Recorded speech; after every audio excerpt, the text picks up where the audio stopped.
Hey there folks, Spencer Rempel here, the Moose Whisperer, coming at you with exciting outdoor hunting and adventure stories from around the world. And today I've got a special guest with me. You've heard some of his stories before, you've seen some of his pictures, but this is the first time we're going to get Ash actually on film telling us a story of himself.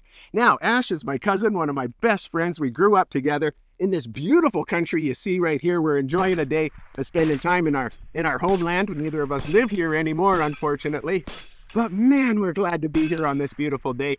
And Ash, in fact, was a hunting guide with me back when we were moose hunting guides a few years back now. That was some good times, and he's going to tell us a story about that. All right, folks, let's turn it over. Ash Rempel. Thanks, Spence. Happy to be here with you on a day like this. This is couldn't be a more beautiful setting.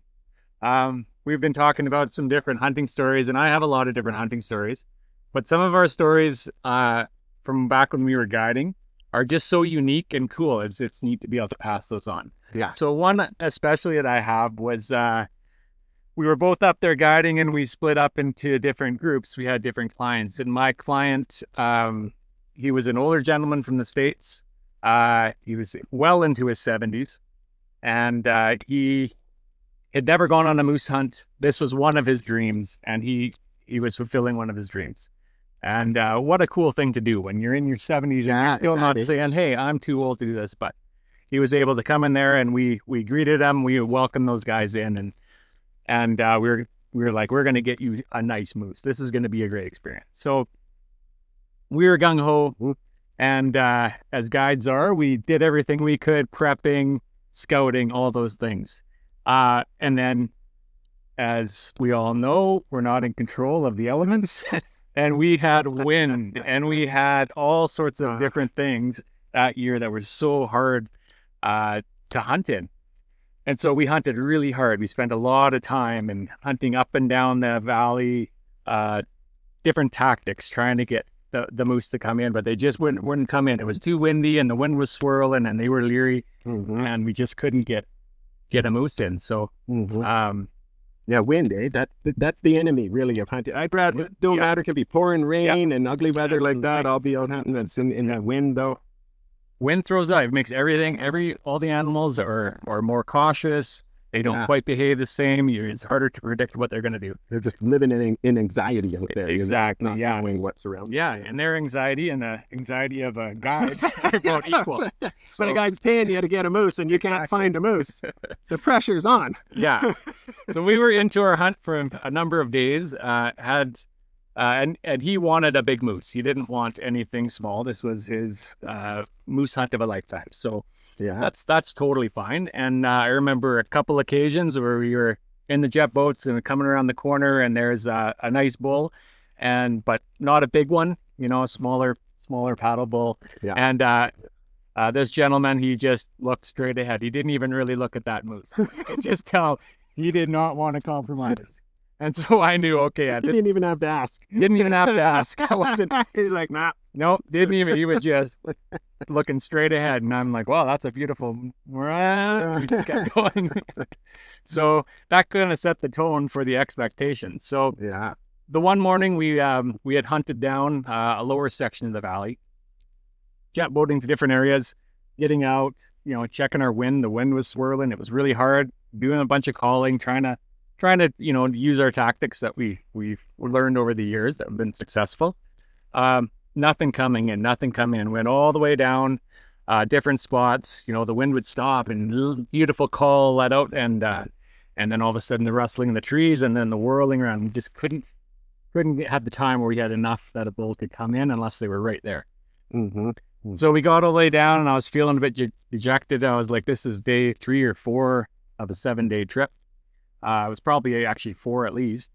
And we were coming back up the river, and I thought, okay, well, there's this one spot that it was really windy in when we were down in the morning. I thought, you know what? Let's just give her one more try. And so this spot, there's rapids that come down, and you have to kind of get up into the rapids to turn your boat. There's just kind of an eddy there, but you have to do it pretty quick and time it out. You know the spot.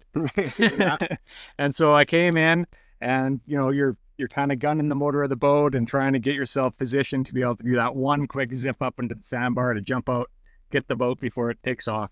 and get your client all set up. So doing all that, and I'm concentrating, and sure enough, we dial it in there, pull right in, jump off, grab my anchor, pulling the boat up.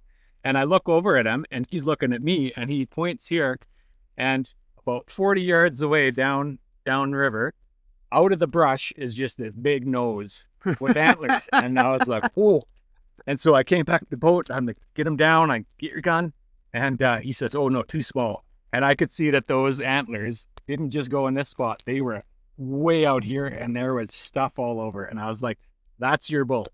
Take him. And as soon as he trusted me enough that he went up, and this old timer, one shot, dropped that bull. And it ended up, that was a beautiful bull. I might even have some pictures to attach at the end here. Oh, yeah, good. Some really cool stuff. Super heavy, but man, he was so thrilled.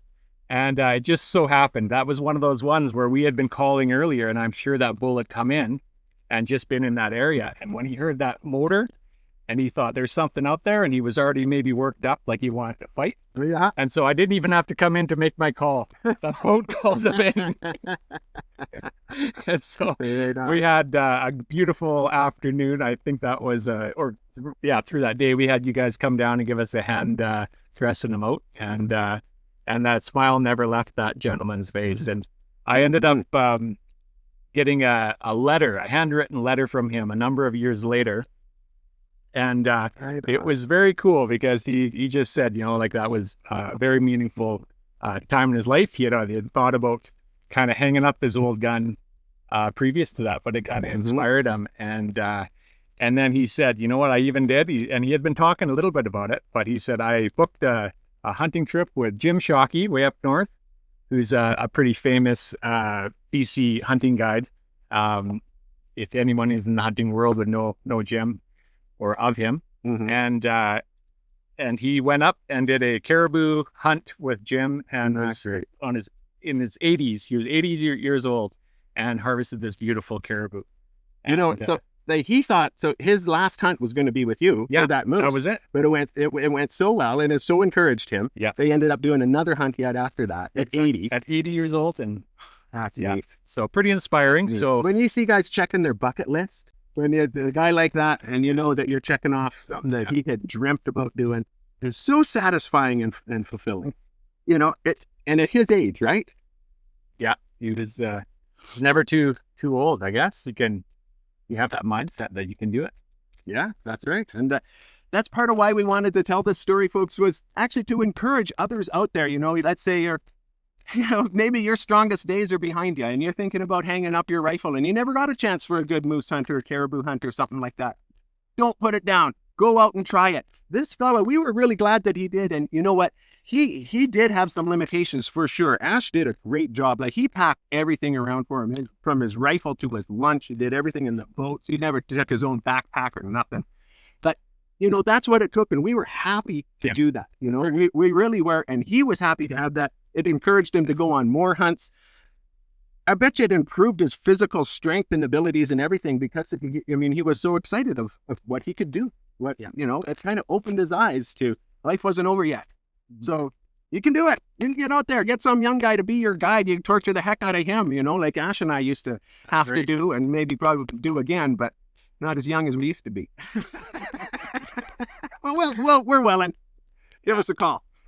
Rempel and Rempel, Moose Outfitters. We'll do that for you. No, just joking. We don't have our own outfit, but thanks for watching, folks. More stories to come. Put it there, my friend. Perfect.